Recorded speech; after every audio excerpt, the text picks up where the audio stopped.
dengan jarak dekat dia melakukan penembakan.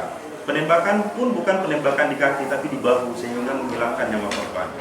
Sudarlun Muslina, istri dari Muklis, korban tewas ditembak polisi karena dugaan sebagai pengedar narkoba di Desa Blangrambung, Kecamatan Banda Alam, Aceh Timur, melaporkan kasus kematian suaminya ke Yayasan Advokasi Rakyat Aceh.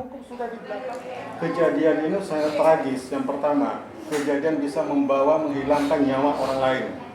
Tapi dalam hal proses ini yang dilakukan oleh polisi tidak melakukan sebuah operasi di rumahnya, tidak melakukan penggerebekan. Mengapa bisa dituduhkan bahwa Pak Kecil itu adalah sebagai bandar sabu?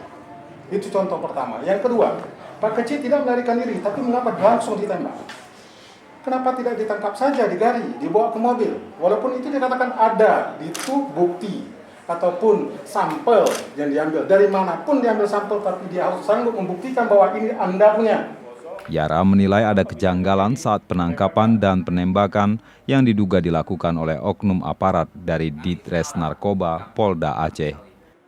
Muklis Sadi alias Pokle, 35 tahun, yang diduga bandar narkoba, tewas setelah ditembak polisi saat berusaha kabur ketika disergap tim Sat Narkoba Polda Aceh Jumat sore 24 Februari 2017 sekitar pukul 17.00 waktu Indonesia Barat.